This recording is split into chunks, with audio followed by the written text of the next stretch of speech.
Social മീഡിയയിൽ ഏറ്റവും reach കിട്ടുന്ന കണ്ടന്റാണ് ഈ ഒരു സപ്ലിമെന്റ് കഴിച്ചാൽ മതി നിങ്ങളുടെ ഇത്ര അസുഖങ്ങൾ മാറും എന്നുള്ള ടൈപ്പ്. അതായത് ഇപ്പോൾ ഒമേഗ 3 ഫാറ്റി ആസിഡ് മതി, അല്ലെങ്കിൽ വൈറ്റമിൻ ഡി മതി, ഇത്ര അസുഖങ്ങൾ മാറും, നിങ്ങൾക്കിത് സുഖമായിട്ട് സേഫായിട്ട് കഴിക്കാം എന്നിങ്ങനെയുള്ള കണ്ടന്റ്സ്.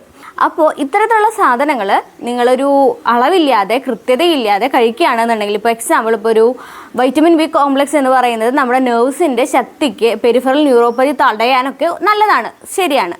പക്ഷേ ഇതൊരളവിൽ കൂടുതലായിട്ട് ഉപയോഗിക്കുകയാണെന്നുണ്ടെങ്കിൽ അത് നെർവ് ഡാമേജ് ആണ് ഉണ്ടാക്കുക. അതുപോലെ തന്നെ വൈറ്റമിൻ ഡി എന്ന് പറയുന്നത് വളരെ കോമൺ ആയിട്ടുള്ള, ഏറ്റവും കൂടുതൽ സോഷ്യൽ മീഡിയയിൽ യൂസ് ചെയ്യാൻ പറയുന്ന ഒരു കണ്ടന്റാണ്. പക്ഷേ വൈറ്റമിൻ ഡി എന്ന് പറയുന്നതും ഒരളവിൽ കൂടിയാൽ നിങ്ങൾക്ക് മൂത്രക്കല്ല് പോലുള്ള അസുഖങ്ങൾ വരും. അതുപോലെ തന്നെ ഹൃദയത്തിൻ്റെ ഹെൽത്തിന് പ്രശ്നമാണ്, ഡൈജഷൻ്റെ പ്രശ്നമാണ്, ക്ഷീണവും തളർച്ചയും കൂടാനുള്ള സാധ്യതയുണ്ട്.